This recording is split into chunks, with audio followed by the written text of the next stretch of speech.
सो करके हीयते नष्ट करते हैं नक्तम रात्रि वे वायेन मैथुन में च भी वा या तो वह जीवनावधि या आयु दिवा दिन च भी अर्थ आर्थिक इहिया विकास राजन हे राजा कुटुंब पारिवारिक सदस्यों के भरणेन पालन करने में वा अथवा अनुवाद ऐसे ईर्ष्यालुग्रस्त ग्रह मेदी का जीवन रात्रि में या तो सोने में या मैथुन में रत रहने में तथा दिन में धनोपार्जन या परिवार के सदस्यों के भरण पोषण में व्यतीत होता है। ओम अज्ञानतिमिरान्धस्य ज्ञानाञ्जनशलाकया चक्षुरुन्मीलितं तस्मै श्रीगुरवे नमः। श्री चैतन्य मनोभीष्टं स्थापितं येन भूतले स्वं रूपकदा मह्यं ददाति सौपदानि वन्दे अहं श्रीगुरोः श्रीयुतपदकमलं श्रीगुरुं वैष्णवं सश्रीरूपं साग्रजातं सावद्वैतं सावधूतं परिजन सहितं कृष्ण चैतन्य देवं श्री राधा कृष्ण पादां सहितं। हे कृष्णा करुणा सिंधु दीनबंधो जगतपते गोपेश गोपिका कांत राधा कांत तप्त कांचन गौरांगी राधे वृंदावनेश्वरी वृषभानुसुते देवी प्रणमामि हरि।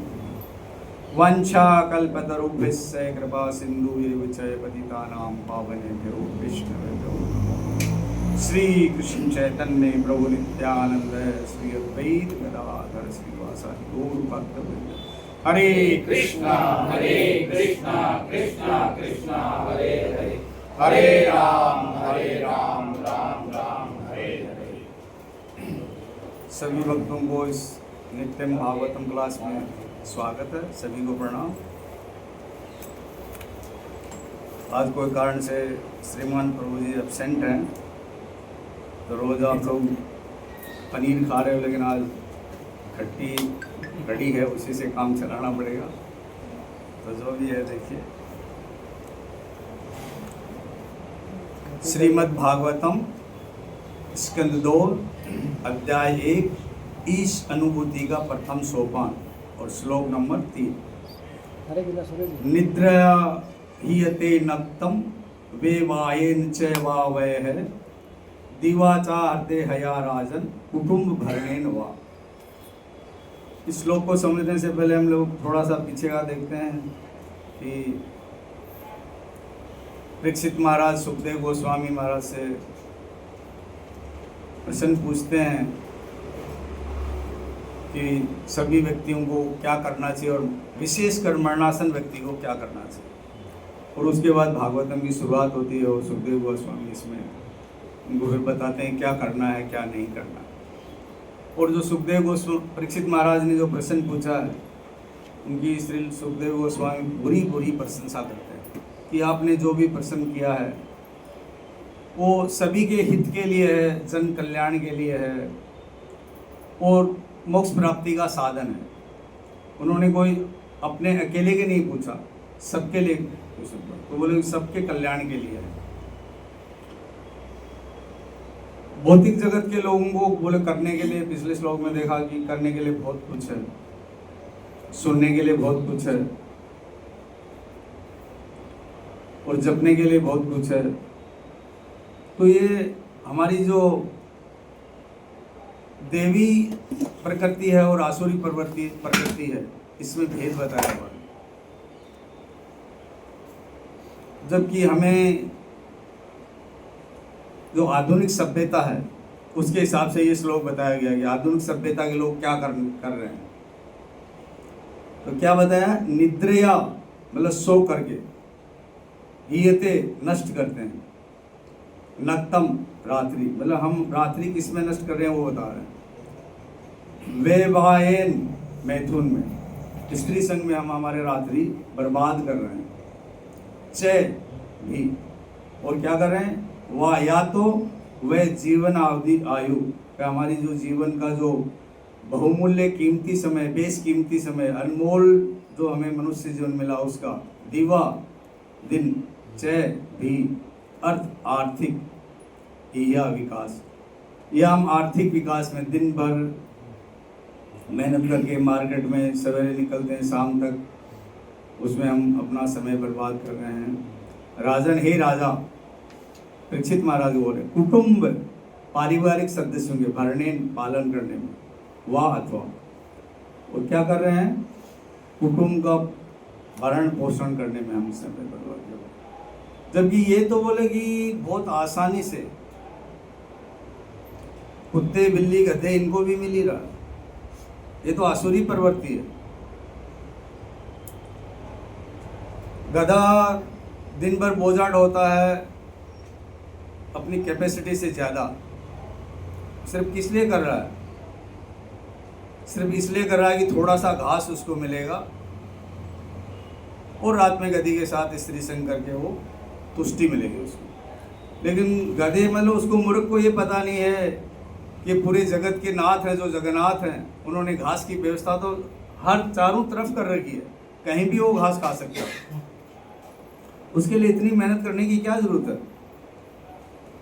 वो घाट पे दुनिया भर का बोझा लेकर के जाता है, धोने के बाद उसमें वजन उससे भी 4 गुना हो जाता है, उसको वापस ढो के लाता है, और थोड़ा सा एक मुट्ठी घास उसको दिया जाता है। और गधी के सत्संग में गधी उसको लात मारती है, लेकिन वो तुच्छ सुख, क्षणिक सुख के लिए वो इतनी मेहनत कर रहा है। ये तो आसुरी प्रवृत्ति है। जबकि शास्त्रों में सब जगह उल्लेख है, बड़े बड़े ऋषि मुनियों ने बोला है, आचार्य बोल रहे हैं, भगवान के अवतार ऋषभ देव अपने पुत्रों को आदेश दे रहे हैं कि तपो दिव्यम पुत्र का ये न सत्वम सुते, कि ये मनुष्य जीवन हमें तपस्या करने के मिला है। जबकि उनको पूछा गया था भरत महाराज को कि बोल बेटा क्या करेगा, तो उनका जवाब यही था कि इतना बड़ा साम्राज्य है पिताश्री, मैं इनका भोग करूँगा। बोलो नहीं बेटा, ये इस भोग के लिए नहीं मिला है। ये मनुष्य जीवन बहुत दुर्लभ है, कितने असंख्य जन्मों के कर्म फलों का, ये कर्मों का फल है, उसके बाद ये मिला है। तो इसको हमें इसमें बर्बाद नहीं करना है। इसमें हमें भगवान की भक्ति करके अपनी सत्ता को शुद्ध करना है, और जो जीवन का परम उद्देश्य है अथा तो ब्रह्म जिज्ञासा, ये जान करके परम सत्य के पास हमें जाना है। ये तुच्छ कार्य हमें नहीं करना है, और इसमें यही बताया हुआ है। इसमें तात्पर्य में अनुवाद में क्या लिखा, ऐसे ईर्ष्यालु गृहस्थ, गृह में दी, गृहस्थ मतलब जो 4 प्रकार के हमें वर्णाश्रम पद्धति हमें बताई गई है सभी शास्त्रों में, गीता में, भागवतम में 4 वर्ण और 4 आश्रम बताए हैं। वर्णाश्रम का मतलब है श्रम, लास्ट वाला सब श्रम मतलब मेहनत करनी। लेकिन वो मेहनत कौन सी करनी है, ये जो मेहनत बताया ये मेहनत तो बेकार की मेहनत है। गृहस्थ का मुख्य कार्य है कि गृहस्थ में रह करके जो कमाए वो भगवान की सेवा में लगाए, भगवान को भोग लगाए, भगवान को अर्पण करे, बचा हुआ खुद ग्रहण करे। बाकी जो सब भी हम कर रहे हैं वो सब तो श्रमेव ही केवलम है, उसका तो कोई मतलब नहीं। वो तो हमें अनमोल बेशकीमती मनुष्य जीवन मिला, उसका दुरुपयोग कर रहे हैं हम, उसको हम बर्बाद कर रहे हैं हमारे जीवन को। ये तो कुत्ते बिल्ली भी कर रहे हैं। सुअर, प्रभुपाद जी तो सीधा बोलते हैं कि सुअर में और हमारे में फर्क क्या फिर। सुअर मल खा के मल बना रहे हो, आप रसगुल्ला खा के मल बना रहे हो, तो आप उससे ज्यादा गए बीते हो। फिर तो फर्क क्या हुआ उसमें और इसमें।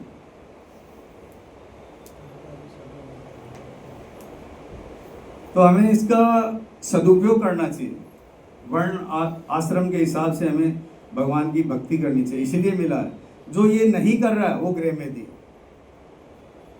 इसमें लिखा ईर्ष्यालुग्रस्त और ब्रैकेट में लिखा अंडर ब्रैकेट गृहमेधी। तो हम लोग सब गृहमेधी का ही कार्य मेरे को ऐसा लग रहा कर रहे हैं। कारण वही जो गधे और कुत्ते और सुअर जो कर रहे हैं वही हम लोग कर रहे हैं। खाने पीने संभोग क्रियाओं में रत रह करके हमें हमारा समय बर्बाद कर रहे हैं, और यही इसमें बताया गया है। लिख दो, वर्तमान जो सभ्यता है इसमें हमें माया देवी बहुत सारे प्रलोभन देगी। जैसे पिछले श्लोक में बताया ना कि सुनने के लिए, जपने के लिए बहुत सारे साधन। तो माया देवी ने टीवी बना दिया, मोबाइल बना दिया, न्यूज़पेपर बना दिया, और व्हाट्सएप बना दिया, यूट्यूब बना दिया, और मोबाइल में भी AI आ गया। वो सब कुछ उपलब्ध कराता है हमें, जो बोलो 1 सेकंड में उपलब्ध है। तो इतनी सुविधाएं माया देवी के द्वारा दी जा रही है हमें, और हम उसके झपट में, उसके प्रलोभन में आ जाते हैं। और सबसे बड़ा इंटरनेट बनाया। इंटरनेट का हिंदी में हम लोग इसका अर्थ लिया इंटरनेट, मतलब अंदर का जाल। हमारे अंदर जो जाल फैला हुआ है, काम, क्रोध, मोह, मद, मात्सर्य, उसको और ज़्यादा प्रगाढ़ कर रहा है। इतना ज़्यादा मजबूत कर दे रहा है इंटरनेट कि इससे निकलना हमारा बहुत मुश्किल है। मतलब असंभव जैसा हो गया है। ये छोटा सा बच्चा, इसको भी इसकी ज़रूरत है, उसके बिना वो खाना नहीं खाते हैं। और माएँ भी अपना लालच देखते हैं कि बेटे को ये मोबाइल दे दूंगी, नेट चालू कर दूंगी तो ये अपना टाइम पास करता रहेगा, बर्बादी का रास्ता देखता रहेगा, मैं मेरी रसोई का काम कर लेता हूँ। वो छोटा सा कि आधे घंटे का सुख, भाई आधा घंटा उसको रसोई में लगेगा, उतनी देर में इसको आधा घंटे के लिए देते हैं, वो 2 घंटे तक नहीं छोड़ता उसको। लेकिन इसको हम, ये भगवान की माया, भगवान खुद बोलते हैं देवी है श्या गुणमयी मम माया दुरत्या माँ में भी प्रपदंते माया में काम कर। हम इसको पार नहीं कर पाएंगे, ये माया की ही शक्ति है। भगवान के शरणागत होने से ही हम इसको पार कर पाएंगे।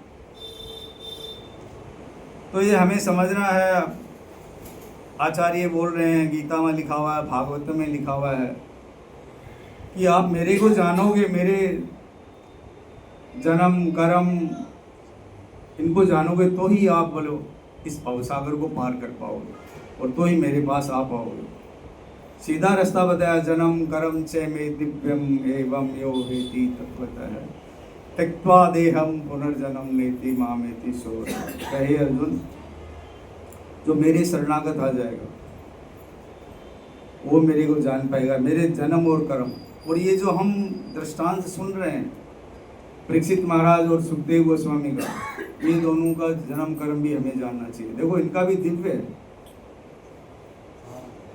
सुखदेव गोस्वामी 12 साल तक माँ के गर्भ में रहे, तो कितना दिव्य हो गया उनका जन्म। और उसके बाद जन्म लेते वो तुरंत वहाँ से चल दिए, रुके नहीं। और वैसे ही परीक्षित महाराज शायद 12 महीने रहे थे माँ के गर्भ में। और कर्म देख लीजिए दोनों के कितने दिव्य हैं। एक सुना रहा है भागवतम, एक सुन रहा है। और परीक्षित महाराज को तो गर्भ में ही भगवान के दर्शन हो गए, ज्ञान मिला। तो इनके जन्म और कर्म भी दिव्य हैं। तो ऐसी कथाएं हमें जो सुन रहे हैं उनसे हमें दिव्य लाभ मिलेगा। इनके जो संवाद है दोनों महान विभूति हैं। परतु महाराज हैं, कितने अम्बरीश महाराज हैं, बहुत सारे राजाओं, भागवतों में भरा पड़े हैं दृष्टांत। और दृष्टांत ऐसे इसीलिए दिए हुए हैं कि हम सबको बार बार सुनेंगे, एक से बढ़कर एक, तो शायद हमें थोड़ा बहुत असर होगा। यदि हम ये कार्य नहीं करेंगे तो, और ऐसे ही समय हमारा बर्बाद करेंगे, तो कोई गारंटी नहीं है कि अगला जन्म हमें मनुष्य जीवन मिलेगा या नहीं मिलेगा। ये सत्संग हमें मिलेगा कि नहीं मिलेगा, गीता भागवत में बताने वाला कोई मिलेगा कि नहीं मिलेगा, श्रीमान प्रभु जी जैसा। तो ये समझ लो हमें एक गोल्डन अपॉर्चुनिटी मिली है, सुनहरा अवसर मिला है, ये हाथ से चला जाएगा और फिर कुछ नहीं हो पाएगा, सिर्फ पछताने के सिवाय। अब पछताए होत क्या जब चिड़िया चुग गई खेत। जब हमने हमारा समय अनमोल समय भगवान की कृपा से मिला है और उसको हम भगवान के लिए, भगवान की प्राप्ति के लिए मिला है, उसमें नहीं यूज करके हम सिर्फ कुटुंब का भरण करने में, रात्रि में सो करके और स्त्री संग करने में हमें बर्बाद कर रहे हैं। ये तो ऊँट वाला कार्य हो गया। ऊँट जो होता है ना, कंटीली झाड़ियाँ खाता है, तो उसके कांटों से उसकी जीभ छिलती जाती है और उसी का खून वो पी रहा है और उसको स्वाद आ रहा है उसमें। उसको ये पता नहीं कि मेरा खून ही मैं पी रहा हूँ। वही जो हम स्त्री संग कर रहे हैं ना, हम जो कृष्ण प्रसाद ग्रहण कर रहे हैं, बहुत मुश्किल से उससे खून बनता है, उस खून से हमारा वीर्य बनता है जो सबसे शक्तिशाली है, और हम एक तुच्छ क्षणिक लाभ के लिए उसको बर्बाद कर दे रहे हैं। ये शक्ति का रूप है। पराशर मुनि बहुत सुंदर श्लोक एक बताते हैं, उसमें इसको सबसे शक्तिशाली बताया है। और यदि हम ये बर्बाद नहीं करेंगे तो हमारे मस्तिष्क में चढ़ेगा और हमारी बुद्धि परवर हो जाएगी, उर्वर हो जाएगी। उसमें हम भगवान के बारे में बोलेंगे, प्रजल्प फिर हमारे दिमाग में नहीं आएगा। लेकिन हम तो अभी प्रजल्प के कार्य ही कर रहे हैं, ये खाना सोना और स्त्री संभोग करना, तो उससे तो हमारे प्रजल्प के ही दिमाग चलेंगे, वही बातें हमारे दिमाग में आएगी। कारण उसका जो बेस है वो हम बर्बाद कर दे रहे हैं, जो आधार, मूलभूत आधार है उसका। और हमें बार बार बताया जा रहा, 4 आश्रम बताए, उनमें 3 में तो सख्त मनाही है, एक में सिर्फ वो भी कंडीशनल बताया गया है कि इस कंडीशन में आप ऐसे ऐसे कर सकते हो। इतना स्ट्रिक्ट प्रतिबंध इस पे लगाया गया है, उसके बाद भी हम इसी में हमारा समय बर्बाद कर रहे हैं। और ये श्लोक इसी के ऊपर है। श्लोक में क्या बताया गया है, सुखदेव गोस्वामी क्या बता रहे हैं, परीक्षित महाराज क्या सुन रहे हैं और हम क्या कर रहे हैं, हमें हमारा अवलोकन करना चाहिए। तो हो सकता है कि हम बार बार सुनेंगे, बार बार अवलोकन करेंगे तो 1% सुधरने का चांस है। भागवत में ऐसे दृष्टांत बहुत सारे हैं, तो हमें इस पे थोड़ा ध्यान देना चाहिए। ये श्लोक इसी में बताया हुआ है। और ये मनुष्य शरीर जो हमें मिला है ना, ये भगवान का वरदान है। हमें वरदान को हम वरदान के रूप में नहीं लेकर के मौज मस्ती में हमें बर्बाद कर रहे हैं और भगवान के साथ हम अन्याय कर रहे हैं, तो भगवान हमें छोड़ेगा नहीं। ये सोच पता नहीं कुत्ता बिल्ली गधा मल का कीड़ा कहाँ फेंक देगा, कर्मों के हिसाब से वो कर्मों का फल मिलने वाला है, कोई नहीं रोक पाएगा उसमें। जबकि हमें बार बार गीता में भागवतम बोला हुआ कि ये करो ये करो ये करो तो आप मेरे पास आओगे, वो हम कर नहीं रहे तो हम जाएंगे कैसे, बताइए। लाइन तो क्लियर होनी चाहिए ना। हम वैष्णव बनने की पद्धति में आए, हम वैष्णव के, हम तो मनुष्य भी नहीं बने अभी। श्रीमान प्रभु जी हमें बार बार बोलते हैं अभी हमें मनुष्य भी नहीं बने। वैष्णव के ये कार्य है, वैष्णव के बताया गया। वैष्णव का कार्य क्या है, नवदा भक्ति बताई, वो नवदा भक्ति करना है। उसमें से कोई एक भी कर लेंगे ना, कोई एक भी, तो हम वैकुंठ के भागीदार बन जाएंगे। कारण इसमें जो दृष्टांत दिया हुआ है, सुखदेव गोस्वामी खाली सुना रहे हैं और वो भगवत धाम गए। परीक्षित महाराज खाली सुन रहे हैं वो भगवत धाम गए। हमें तो प्रभु जी की कृपा से दोनों मौका मिल रहा है। मेरे जैसे निकृष्ट आदमी को भी बोलने को मौका मिल रहा है, तो इससे ज़्यादा बड़ा क्या और चाहिए हमें, बताइए। और रोज़ हम सुन भी रहे हैं, सब लोग बैठ करके सुन रहे हैं, तो हमें तो चांस पूरा मिल रहा है। अब सूरत की आबादी मोटा मोटी 85 लाख के आसपास है, 1 करोड़ के आसपास पहुंची गई। लेकिन कितने लोग भागवत हम सुन रहे हैं, कितने सुना रहे हैं? तो हम लोग तो कितने सौभाग्यशाली हैं। हम लोगों की संख्या बहुत कम है। जो कम संख्या होती है ना, उसको रिजर्वेशन मिलता है, तो भगवान के यहाँ हमारे रिजर्वेशन पक्का है, ये आप मान के चलो। हमें तो थोड़े से मार्क्स लाने हैं, जैसे नहीं होता शेड्यूल कास्ट वाले 33% में भी अफसर बन जाते हैं और जनरल कैटेगरी वाला 90% वाला भी रोड पे धक्के मार खा रहा है। तो हमें वो रिजर्वेशन मिला हुआ है, तो हम मतलब एकदम ज़बरदस्त मौका हमारे हाथ में है कि भगवान के द्वारा रिजर्व है हम, तो हम जा सकते हैं वहाँ पर, लेकिन उसके लिए कुछ तो करना पड़ेगा ना। इसमें यही बताया कि ये करना, ये नहीं करना। परीक्षित महाराज का क्वेश्चन भी यही था कि क्या करना, क्या नहीं करना, ये भी पूछा था। और जो नहीं करना वो हम कर रहे हैं। तो हम लोग के लिए एक हथौड़ा है, ये समझ लीजिए, हथौड़े से हमको ठोक रहे हैं कि बेटा तू क्या कर रहा है, इससे तेरे को क्या मिलने वाला है। अभी भी मौका है, समझ जाओ। इसलिए हमें जो समय बचा है वो पूरा भगवान के नाम में, हरे कृष्णा कृष्णा कृष्णा हरे हरे, हरे राम राम राम हरे हरे, उसमें लगाना चाहिए निस्वार्थ भाव से, एकदम मतलब अनन्य भाव से। तब हम ब्रह्म भूत स्तर पे पहुंच पाएंगे, ऐसे नहीं पहुंच पाएंगे। माम च एवे विचारेण भक्ति योगेन सेवते सगुणान समतीतेतान ब्रह्म भूयाय। तब हम ब्रह्म स्तर पे पहुंचेंगे और हम फर्क कर पाएंगे कि ये करना है, ये नहीं करना। लेकिन उसके लिए भक्ति रसामृत सिंधु में जो भक्ति के सिद्धांत बताए गए हैं कि अनाभिलाषिता शून्यम ज्ञान क्रमाधनावर्तम अनुकूलेन कृष्णानुशीलनम भक्ति, उत्तम भक्ति करनी पड़ेगी। भगवान का नाम हम लोग सब ले ही रहे हैं, लेकिन हम अपराधों के साथ ले रहे हैं। तो यहाँ थोड़े दिन पहले पिछले महीने में आए थे महाराज, उन्होंने बताया था कि ऐसे आप भक्ति करते जाएंगे तो पता नहीं कितने जन्म लगेंगे। और यदि यही हम करेंगे तो हमें वापस 28 प्रकार के नरकों का भोग करते हुए, उनमें से प्रवेश करते हुए, और पता नहीं कौन सा जन्म मिलेगा। अभी हमारा शरीर स्वस्थ है, हमारी आंखें काम कर रही हैं और इतना अच्छा मौका मिला हुआ है, उसमें ही हम नहीं कर रहे हैं, तो हमें पता नहीं कौन सा शरीर मिलेगा, उसमें हमें सुविधा मिलेगी कि नहीं मिलेगी। कारण उन्होंने, महाराज ने ही बताया था कि ऐसे करोगे तो कितने जन्म लग जाएंगे अभी तो हम फिर दूसरे जन्म का प्रतीक्षा करें ही क्यों। और वापस पता नहीं उसमें, कल प्रभु जी ने परसों ही मैंने क्वेश्चन किया था, भाई प्रभु जी बोले आप सब लोग तो पक्के जाओगे, सब लोग जाके तो हमारी तकलीफें और बढ़ जाएगी, कारण हमें इतना ज़्यादा सुख मिलेगा। हम छोटे से सुख में ही ये कार्य में लगे हुए, वो सुख तो कितना बड़ा सुख है, तो उसमें हम पागल हो जाएंगे।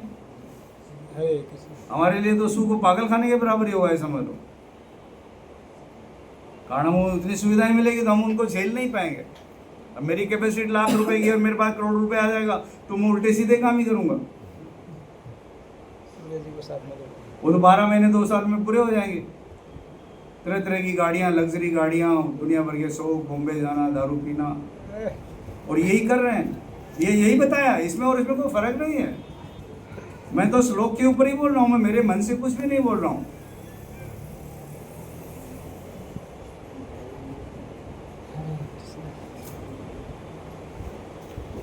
तात्पर्य पढ़ते हैं।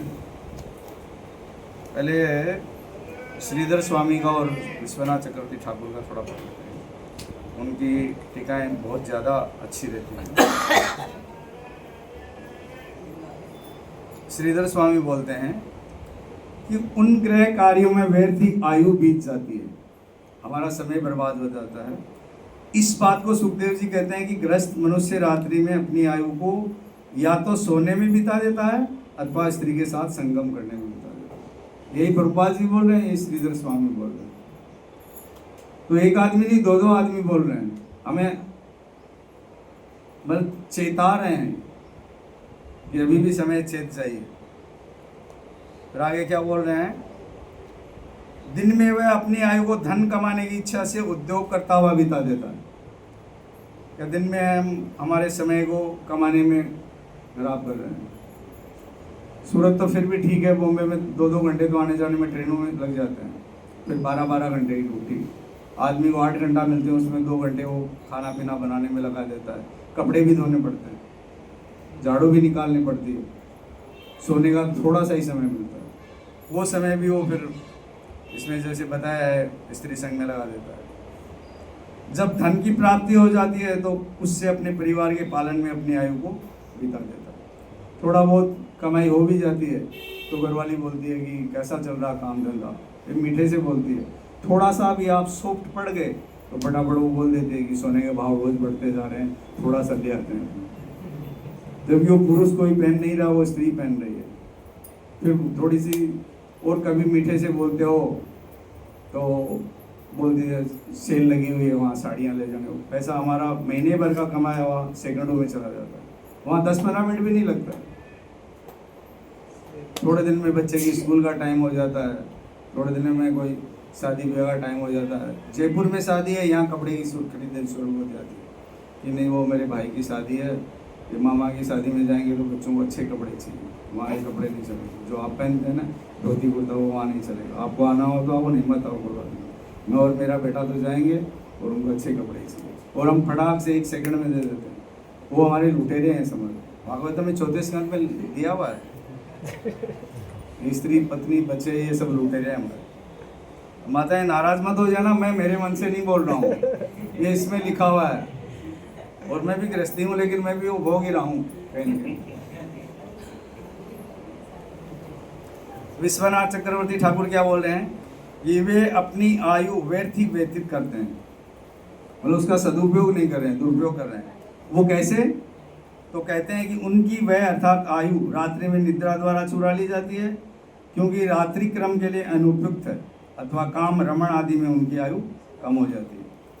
चूंकि कर्मियों के लिए स्त्री संग अनिश्चित नहीं है, मतलब कर्मियों के लिए थोड़ी छूट दी हुई है, थोड़ी छूट दी हुई तो उसका मौके का फायदा उठा करके वो गैर लाभ ले रहे हैं। उसका जितनी छूट दी हुई है वो उस अनुसार नहीं कर रहे हो, गैर लाभ ले रहे हैं।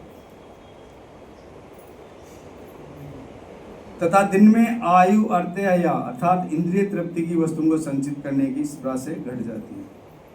दिन का समय वही पैसा कमा रहे हैं, घर में फ्रिज टीवी कूलर लाने में वो पैसा बर्बाद हो जा रहा है और अपनी आयु हम घटा रहे हैं।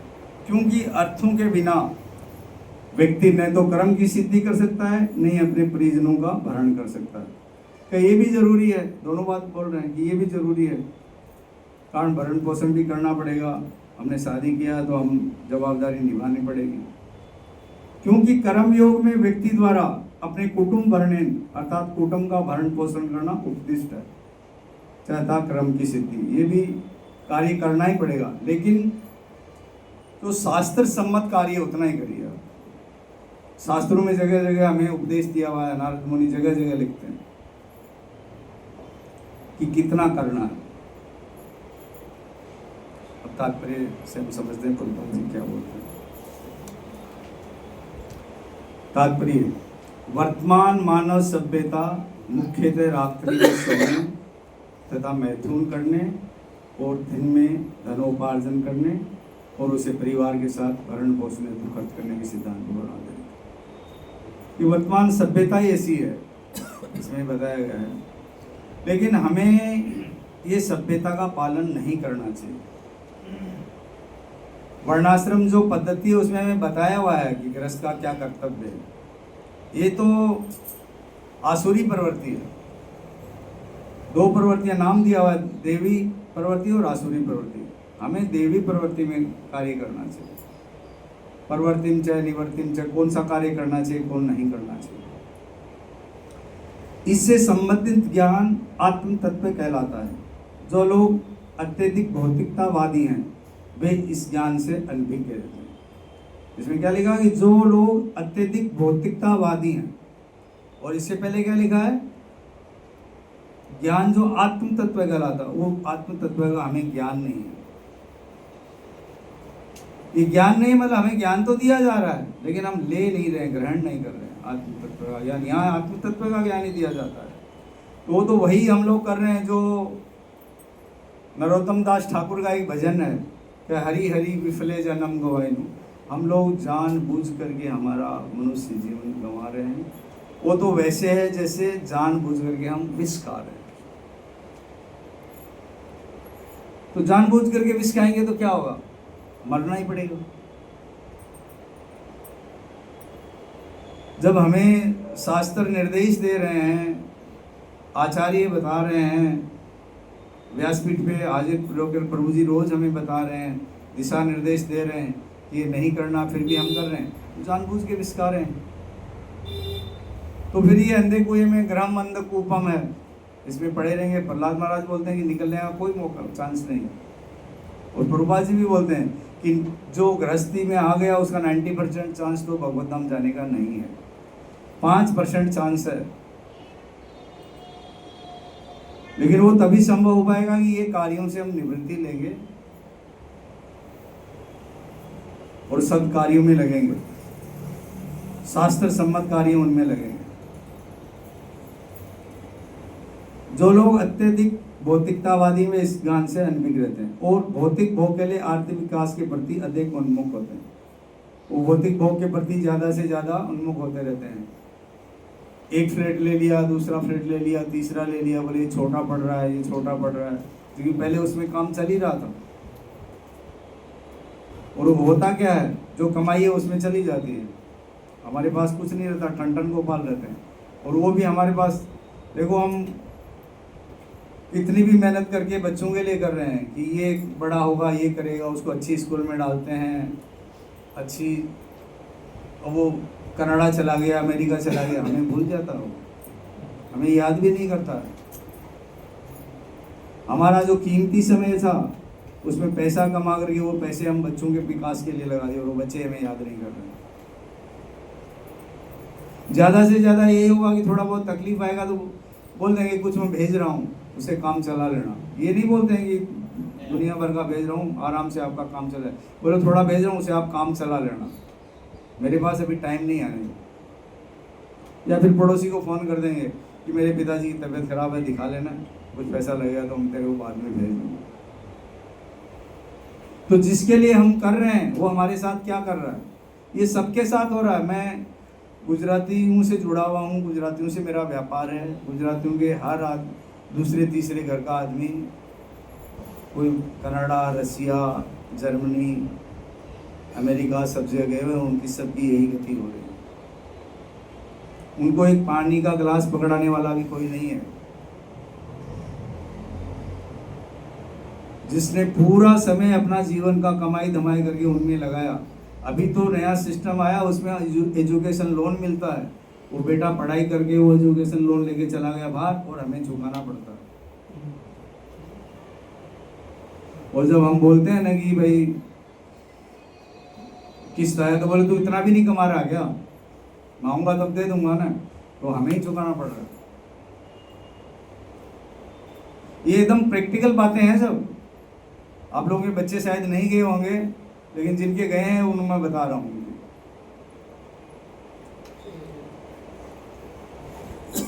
ऐसे भौतिकतावादी लोग कर्मी कहलाते हैं और उन्हें नियंत्रित आर्थिक विकास या यौनाचार के लिए स्त्री संगति की छूट दी जाती है।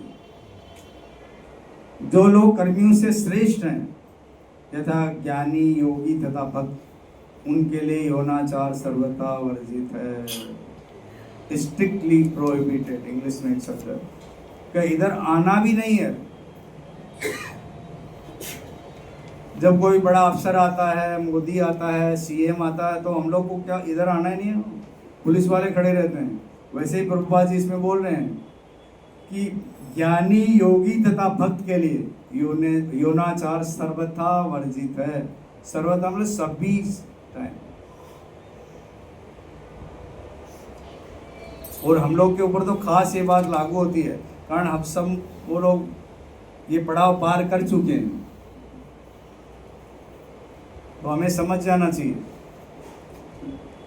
लेकिन क्या हो रहा है, लोग आत्म तत्व से लगभग विहीन होते हैं, उनको जानकारी नहीं है, और इस तरह उनका जीवन बिना किसी आध्यात्मिक लाभ के बीत जाता है और उनका समय बर्बाद हो जाता है, फिर कुछ होने वाला नहीं। ये मनुष्य जीवन न तो आर्थिक विकास के लिए कठिन श्रम करने के निमित्त है और न सूकर कुकर की भांति मैथुन में रत रहने के लिए। सूकर और कुकर का इसमें एग्जाम्पल दिया है कि उसके तरह हमें कठिन श्रम करने की जरूरत नहीं है। यही सूकर यही कर रहा है कि मल खा रहा है, मोटा ताजा हो जाता है, तो वो स्त्री संग करता है और 1 दर्जन बच्चे पैदा कर लेता है। अरे उससे ठीक तो हम शुक्र है, हम लोग उससे ठीक तो, हम तो एक का भी पालन नहीं कर पा रहे, उतने का पालन कर रहा है। और कुत्ते भी 5-5, 6-6 बच्चे पैदा करते हैं। शुक्र ज्यादा करता है, कुत्ते भी करते हैं। ये तो भौतिक जीवन की समस्याओं तथा उनके फलस्वरूप उत्पन्न होने वाले कष्टों का हल ढूंढने के लिए दिया ही है कि ये भौतिक जीवन की समस्याएं, जो ये समस्याएं हैं सर, इनसे बाहर निकलने का रास्ता ढूंढने के लिए। इसमें हम तो जो हमें दिया हुआ है उसका हम पूरा लाभ ले रहे हैं, उनको छोड़ नहीं रहे। उसको छोड़ेंगे तब हम दूसरा रास्ता देखेंगे ना। हम तो उसको पकड़े हुए ही हैं अभी तक। हमारी जो हृदय ग्रंथि हो तो इतनी मजबूत हो गई है, मारवाड़ी भाषा में एक नाम लेते हैं गुड़वा गांठ, या गुड़वा गांठ लाग की मतलब, तो वो छूटने वाला नहीं है हमारा। वो इतनी मजबूत गांठ होती है ना, उसको ऐसे खींचे तो टूटने वाला नहीं है। ढीला होगा तो क्या पता थोड़ा बहुत चांस रहेगा, लेकिन हम तो उसको और टाइट कर रहे हैं। तो ये मनुष्य जीवन का फिर हमें असली लाभ नहीं मिलेगा जो मिलना चाहिए वो। इस तरह कर्मी जन सोकर तथा मैदान में रत रहकर रात्रि को और संपत्ति संग्रह करने के लिए कठिन श्रम करके दिन को बिता देते हैं। ऐसा करके वे भौतिकतावादी जीवन के स्तर को ऊंचा उठाने का प्रयास कर रहे हैं। खाली ऊंचा उठाने का प्रयास कर रहे हैं, ऊंचा उठ नहीं रहा हमारा जो जीवन है ना, उनका स्तर हमें ऊंचा उठाने का प्रयास कर रहे हैं। लेकिन ये तो तथाकथित उन्नति है। बाकी हमारे दादा परदादा, उन लोगों का स्टैंडर्ड हम लोगों से कितना ऊंचा था। वो कांसे में, चांदी में, पीतल में, इनमें खाना खाया करते थे, भोजन ग्रहण किया करते थे, और पीतल के बर्तनों में वो पकाया भी करते थे। हम लोग तो एल्युमिनियम में पका रहे हैं, और अभी अब 15 मिनट के बाद में देखना प्लास्टिक की थाली में हम खाएंगे, यूज एंड थ्रो। और हम उसको ऊंची कॉलर करके बोलते हैं कि हमने विकास कर लिया। वो विकास नहीं है, उन्नति नहीं है, वो अवनति है हमारी। लेकिन हम समझ नहीं रहे, उसी को हम विकास बोल रहे हैं, जीवन स्तर को ऊंचा बोल रहे हैं। यहाँ ये भौतिकतावादी जीवन का वर्णन सारांश के रूप में कर दिया है, और अगले श्लोक में बताया गया है कि किस तरह लोग मनुष्य जीवन रूपी वरदान को मूर्खतापूर्वक नष्ट कर देते हैं। इसमें भी यही बताया, अगले में भी यही बताएंगे। इसलिए कल भी पता नहीं किसका लेक्चर है, थोड़ा तैयारी के साथ आना पड़ेगा। श्रीमद् भागवतम की जय। आज 2 बड़े आचार्यों का तिथि भी है, तो उनके बारे में हम थोड़ा सा जानते हैं। आचार्यों के बारे में हमें जानने से हमारा भी शुद्धिकरण होता है।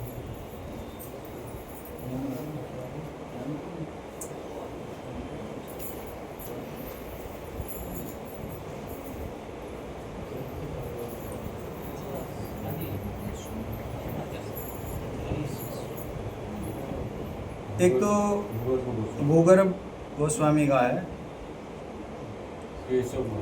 और एक काशीश्वर पंडित है, काशीश्वर पंडित। तो भूगर्भ स्वामी के बारे में चैतन्य चरितामृत में दिया हुआ थोड़ा सा कि श्री लोकनाथ स्वामी का वैष्णव साहित्य में ज़्यादा उल्लेख नहीं है। वैसे ही उनके बहुत करीबी दोस्त श्री भूगर्भ स्वामी का भी ज़्यादा उल्लेख नहीं है। महाप्रभु के आदेश पर दोनों वृंदावन धाम में रहने आए।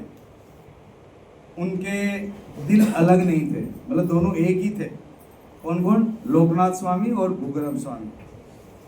श्री भूगर्भ स्वामी के श्री गदाधर पंडित के शिष्य थे। उनके कई शिष्य थे, जैसे श्री चैतन्य दास, श्री गोविंद दास देव के पुजारी, गोविंद देव मंदिर का पुजारी है ना, वो उनके शिष्य थे। श्री मुकुंदानंद चक्रवर्ती, प्रेमी कृष्णदास आदि। श्री चैतन्य चरितामृत में उल्लेख है कि श्री भूगर्भ दास और श्री भागवतम दास वृंदावन आए और वहाँ रहने लगे। चैतन्य चरितामृत आदि लीला में श्लोक अध्याय नंबर 12-81 में बोला हुआ है कि श्री भूगर्भ स्वामी की पहचान कृष्ण लीला में प्रेमा मंजरी के रूप में दी गई है। तो भगवान की मंजरियाँ थी उनके रूप में दी गई है। उनका तिरोधान कार्तिक महीने की शुक्ल पक्ष के 14वें दिन उनकी समाधि श्री राधा दामोदर मंदिर के प्रांगण में श्री रूप गोस्वामी के समाधि के पास है। और श्री भूगर्भ स्वामी और श्री लोकनाथ स्वामी एक थे, केवल उनके शरीर अलग अलग थे। और काशीश्वर पंडित के बारे में बताया है कि काशीश्वर पंडित गोस्वामी का श्री रामपुरा के पास कटरा में एक मंदिर था। महाप्रभु ने उन्हें जीवन के बाद के वर्षों में वृंदावन भेजा। उनके शिष्य श्री गोविंद गोसाई श्री गोविंद देव के पुजारी थे। और जब श्री रूप गोस्वामी ने गोमती टीला में श्री गोविंद देव की श्रीविग्रह की खोज की तो उन्होंने तुरंत पुरी में महाप्रभु को खबर भेजी। महाप्रभु ने श्री काशीश्वर पंडित को वृंदावन जाने का अनुरोध किया। और काशीश्वर ने स्वयं हालांकि व्यक्त किया कि आपके साथी को छोड़ने से मेरा तो दिल दो हिस्सों में पट जाएगा। मतलब वो महाप्रभु को छोड़ना नहीं चाह रहे थे कि मैं उधर चला जाऊंगा तो मेरा दिल दो टुकड़े में हो जाएगा। इसलिए कृपया विचार करें कि मैं अपना जीवन छोड़े बिना आपके अनुरोध का सम्मान कैसे कर सकता हूँ। महाप्रभु काशीश्वर के दिल को समझ सकते थे, इसलिए उन्होंने अपने आप का एक स्वयं प्रकटित देवता दिया। महाप्रभु इस विग्रह के साथ बैठ गए और प्रसाद स्वीकार किया, जिस पर काशीश्वर का विश्वास प्रज्वलित हुआ। महाप्रभु ने उन्हें इस देवता के साथ सूचित किया और उन्हें श्री गोविंद देव के दाहिने तरफ स्थापित किया। तब उन्होंने बड़े प्यार से उनकी सेवा शुरू की। हरे कृष्णा। आज का प्रसाद विलास मंजरी माता जी की तरफ से और लीला कमल गुरु की तरफ से है। तो उनके लिए हम एक बार हरे कृष्ण महामंत्र बोले। हरे कृष्णा कृष्णा कृष्णा हरे हरे, हरे राम राम राम हरे हरे। मेरी नहीं है, आप लोगों की शक्ति से थोड़ा बहुत बोल पाया हूँ। तो कहीं बोलने में कोई त्रुटि हुई तो माफ़ करिएगा, और अच्छा लगा तो आप लोगों की बहुत बड़ी कृपा है कि मैं बोल पाया। हरे